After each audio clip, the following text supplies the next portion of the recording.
Ali Mughayat Shah membangun pondasi Kesultanan Aceh di atas tanah kerajaan Lamuri. Namun, bukan sembarang kekuasaan, kesultanan ini dengan cemerlang menyatukan berbagai kerajaan di sekitarnya seperti Daya, Pedir, Lidi, dan Nakur. Beralih ke tahun 1528, putra sulung Sultan Ali Mughayat Shah, Salahuddin, mengambil alih komando, membawa Aceh ke era baru hingga tahun 1537. Tongkat kepemimpinan kemudian berpindah tangan ke Sultan Alauddin Riayat Shah Al-Kahar, yang memerintah dengan gagah berani hingga tahun 1571. Namun, jangan pikirkan kesultanan ini hanya tentang mahkota dan tahta. Hikayat Aceh membawa kita ke dunia yang lebih dalam, di mana kekuasaan sejati seringkali dikendalikan oleh orang kaya atau hulu balang. Cerita menarik tentang Sultan Sri Alam yang digulingkan pada 1579 karena pembagian harta kerajaan yang kontroversial menjadi salah satu babak dramatis dalam sejarah Aceh. Pergantian penguasa terus berlanjut, dengan Sultan Zainal Abidin yang terbunuh beberapa bulan kemudian karena kekejamannya dan kecanduannya akan berburu dan adu binatang. Namun, keberanian datang dalam bentuk Alauddin Riayat Shah Said Al-Mukamil dari dinasti Darul Kamal pada 1589. Ia mengakhiri periode ketidakstabilan dengan tangan besi, menumpas lawan-lawannya, dan memperkuat posisi Aceh sebagai penguasa tunggal. Cerita kita mencapai puncaknya pada masa Sultan Iskandar Muda, tahun 1607 sampai tahun 1636, atau yang kita kenal sebagai Sultan Mekuta Alam. Di bawah kepemimpinannya, Aceh memperluas wilayahnya hingga menaklukkan Pahang, sumber utama timah. Bahkan, pada tahun 1629, Aceh melancarkan serangan epik terhadap Portugis di Melaka dengan armada besar yang sayangnya tidak berhasil. Namun, Aceh berhasil menduduki Kedah dan membawa penduduknya ke bawah naungan bendera Aceh. Dalam era yang sama, Sultan Alauddin Riayat Shah Said Al-Mukamil menjalin hubungan diplomatik dengan Belanda pada tahun 1602. Sultan aktif berkomunikasi dengan pemimpin dunia lainnya seperti Sultan Turki Selim II, Pangeran Maurits van Nassau, dan Ratu Elizabeth I, mengukuhkan posisi kekuasaan Aceh di mata dunia.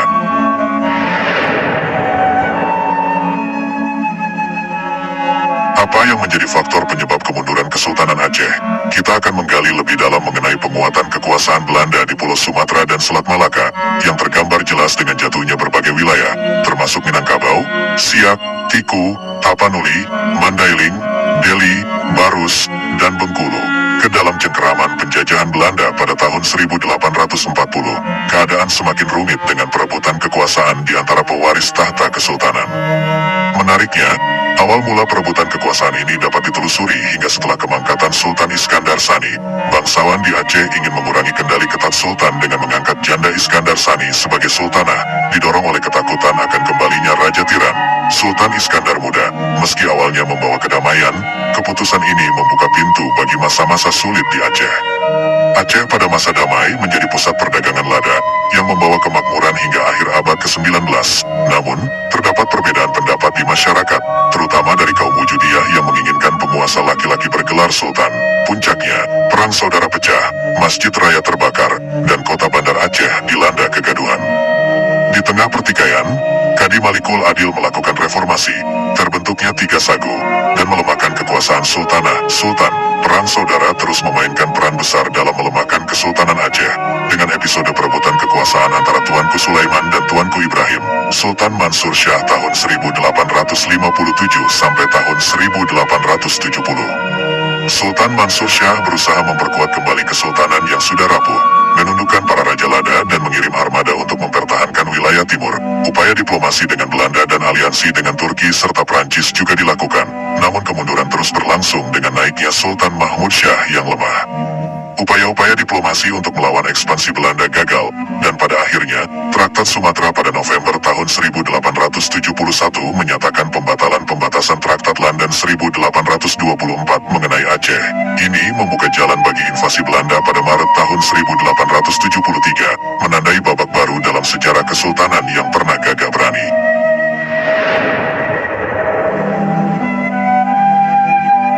Semua dimulai pada tanggal 26 Maret tahun 1873, saat Belanda dengan berani menyatakan perang terhadap Aceh setelah beberapa upaya diplomasi yang tidak membuahkan hasil. Namun, meskipun sudah mengancam, Belanda kesulitan merebut wilayah Aceh yang luas. Perang kembali meletus pada tahun 1883. Namun sekali lagi, Aceh menunjukkan ketangguhan yang sulit ditembus. Bahkan pada 1892 dan 1893, Belanda harus mengakui kegagalan mereka dalam merebut Aceh. Pada tahun 1896, seorang ahli Islam dari Universitas Leiden, Dr. Christian Snow Khorgronje, memberikan saran revolusioner kepada Belanda. Saran tersebut adalah merangkul para ulebalang dan menyingkirkan peran kaum ulama. Namun, baru pada masa Gubernur Jenderal Johannes Benedictus van Heutz, saran ini diwujudkan. Pasukan Marsose, yang dipimpin oleh G.C.E. van Dalen, dikirim mengejar pejuang Aceh hingga pedalaman, menciptakan babak baru dalam konflik sengit ini. Pada tahun 1879 dan 1898, Sultan Aceh saat itu, Muhammad Daud Shah II, mencoba mencari bantuan melalui diplomasi dengan meminta Rusia memberikan status protektorat kepada Kesultanan Aceh. Namun, upayanya ditolak oleh Rusia, meninggalkan Aceh terjebak dalam pertarungan melawan Belanda. Pada Januari tahun 1903, Kesultanan menghadapi pukulan telak ketika Sultan Muhammad Daud Shah II menyerahkan diri kepada Belanda setelah keluarganya ditangkap. Panglima Polem Muhammad Daud, Tuanku Raja Kemala, dan Tuanku Mahmud juga menyerah pada bulan September tahun yang sama. Perjuangan tetap berlanjut dengan ulama keturunan TGK Cik di Tiro, dan akhirnya, pada tahun 1910, TGK Mahidin di Tiro, atau yang lebih dikenal sebagai Tengku Mayat, tewas di Gunung Halimun. Cerita Perang Aceh menjadi bagian tak terpisahkan dari perjalanan sejarah Nusantara. Di tengah kepungan dan tantangan, Aceh menunjukkan ketahanan yang luar biasa.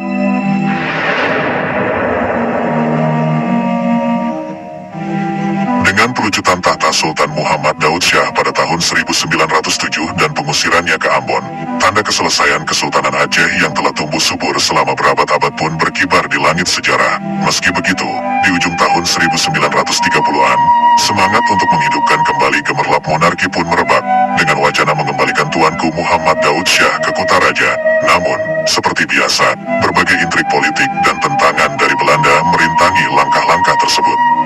Belanda mungkin tidak terlalu bernyali untuk secara terbuka menentang ide restorasi monarki, tapi ketika Tuanku Muhammad Daud Shah diajukan sebagai kandidat sultan yang akan kembali berkuasa, Belanda jelas menolak memberinya tempat di singgasana kekuasaan.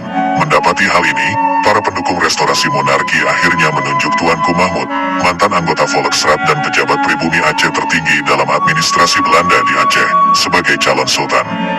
Namun, usulan ini mendapat tentangan sengit dari kelompok ulebalang yang menikmati otonomi besar di bawah penjajahan Belanda. Mereka cemas bahwa kedatangan sultan dapat mengurangi pengaruh dan hak-hak mereka sebagai kepala daerah. Salah satu pihak yang menentang keras adalah Tuanku Muhammad Hasan Gelumpang Payong. Hasan Dik, tokoh kuat dari kelompok ulebalang. Di pihak ulama, Tengku Muhammad Daud Brai juga menentang ide ini, bukan karena menolak kembalinya kesultanan, tetapi karena tidak menyukai calon penguasa yang diusung, yaitu Tuanku Ibrahim dan Tuanku Mahmud. Tuanku Ibrahim dianggap memiliki akhlak yang kurang baik, sementara Tuanku Mahmud, meski berbakat, dianggap terlalu dekat dengan Belanda. Kelompok ulama muda, terutama yang tergabung dalam pusat, sangat mendukung wacana ini. Mereka merasa terpinggirkan di bawah kekuasaan ulebalang yang cenderung mendukung Belanda, dan mereka tidak memiliki saluran pengaduan karena Belanda. Mereka cemas bahwa kedatangan sultan dapat mengurangi pengaruh dan hak-hak mereka sebagai kepala daerah. Salah satu pihak yang menentang keras adalah Tuanku Muhammad Hasan Gelumpang Payong. Hasan Dik, tokoh kuat dari kelompok ulebalang. Di pihak ulama, Tengku Muhammad Daud Brai juga menentang ide ini, bukan karena menolak kembalinya kesultanan, tetapi karena tidak menyukai calon penguasa yang diusung, yaitu Tuanku Ibrahim dan Tuanku Mahmud. Tuanku Ibrahim dianggap memiliki akhlak yang kurang baik, sementara Tuanku Mahmud, meski berbakat, dianggap terlalu dekat dengan Belanda. Kelompok ulama muda, terutama yang tergabung dalam pusat, sangat mendukung wacana ini. Mereka merasa terpinggirkan di bawah kekuasaan ulebalang yang cenderung mendukung Belanda, dan mereka tidak memiliki saluran pengaduan karena Belanda selalu berpihak kepada ulebalang. Situasi ini mungkin berubah jika ada pemerintahan sultan, setidaknya sultan akan berada di bawah naungan ulama. Meski begitu, cita-cita untuk menghidupkan kembali monarki di Aceh akhirnya pudar seiring berkuasanya Jepang di Aceh. Perjuangan untuk kemerdekaan di bawah panji Kesultanan Aceh mungkin berakhir, tetapi cerita panjang Aceh masih menyimpan banyak kisah menarik di masa depan.